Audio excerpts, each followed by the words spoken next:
What is up, you guys?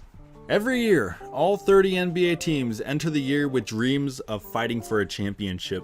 Most, however, just fight for a chance to make the playoffs, and some realize quite early on that they're probably just better off looking towards next year.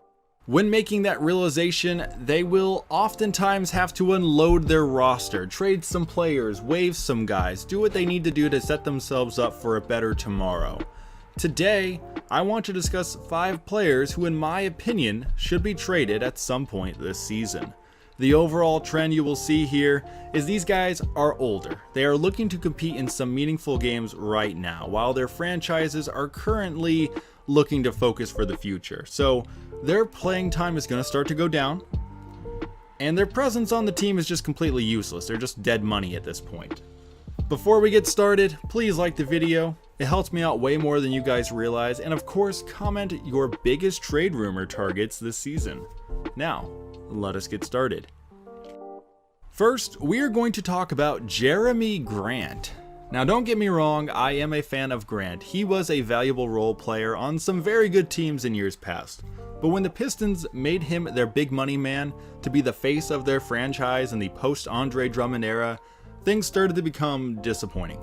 Grant has become the second coming of Harrison Barnes. Ignore the fact that Barnes is still playing. Ask yourself this, is Grant really a 22 point per game borderline all-star? Or is he just a pretty good player who happens to be the best player on a very bad team? I am thinking the latter. The Pistons have Cade Cunningham, Isaiah Stewart, Sadiq Bey, Killian Hayes, and some other young promising talent. They also want to add to this in the upcoming 2022 NBA draft. They don't really need Grant anymore. Throw in the fact he only has this year and one more left on his contract at about $20 million a year. They'd have to re-sign him. Now they're paying him even more money while their guys are still really young. In my opinion, they should move on from him. Also throw in Kelly Olynyk. I don't even know why they signed him. Next, we're going to look at Eric Gordon, who is on a Rockets team full of older dudes who should probably get moved while they still have value. Gordon is off to an absolutely spectacular start to the season. He is shooting 52% on his threes. 18 of 34 is amazing. The team, on the other hand, is off to a horrendous start at 1-9 as of me recording this. The second worst in the league. Gordon needs to be moved while the shooting stroke is hot. The Rockets would like to simultaneously get rid of John Wall, but I am not sure who the heck wants him. Think about it, if they combined Wall and Gordon's contract together, you'd have $62 million going out.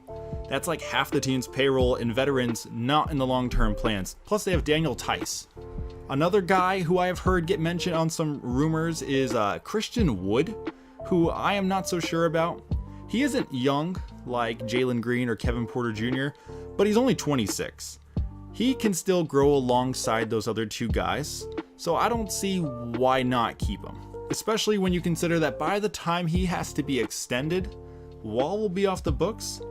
Gordon should as well. So in my opinion, they should keep Wood, get rid of Gordon, somehow get rid of Wall, and if you can also get rid of Daniel Tice, do that too.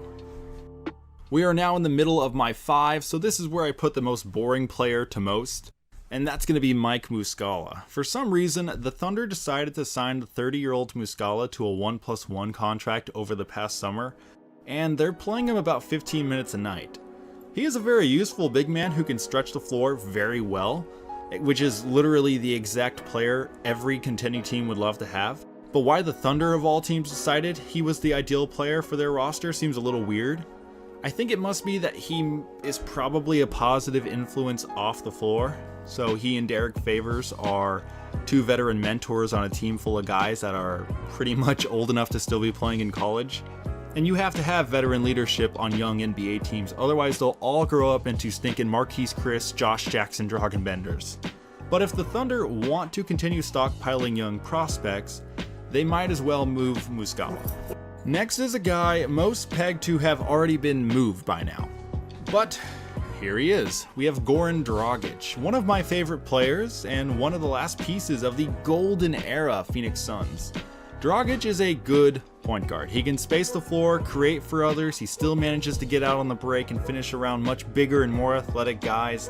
The Raptors, unlike the previous 3 teams I just mentioned, are not trash. They are most likely going to make at least the play-in. But Dragic, after 1 start and a few games off the bench, has been completely removed from their rotation, even though they were pretty good with him in their rotation. So this has nothing to do with his basketball abilities.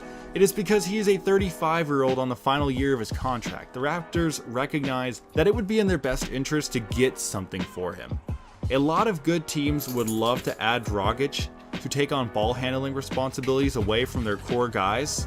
His presence really does make everyone better.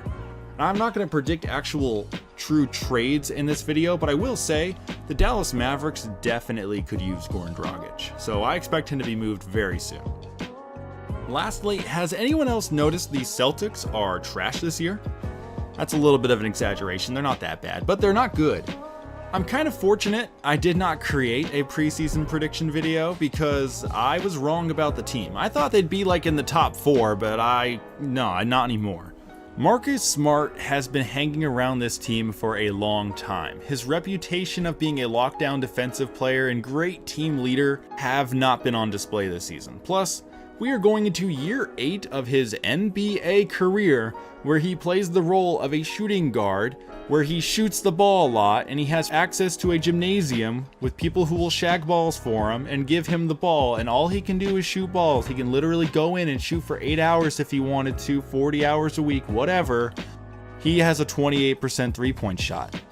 I know a lot of people like to say, oh, NBA players are better than average Joes no matter what. It doesn't matter how bad of an NBA player they are at one thing, because they are in the NBA, they have to be better than every average Joe. I'm a better 3-point shooter than Marcus Smart. I'm just going to say that, all right? I'm a little YouTuber here. I can shoot the 3-ball better than him. Put me out there, I'll hit at least 30%. I promise you I will. A little bit of a tangent there. Yeah, the Celtics shot themselves in the foot by extending him to 2026. I don't know what to say. I wouldn't trade for him. I don't know anyone who would. There's a few guys in the league who are, nothing contracts, so maybe they could get moved for him, but it's such a long-term contract, I just don't know who would want him. Either way, I'm going to say Marcus Smart needs to get traded. I have no idea where he would possibly go.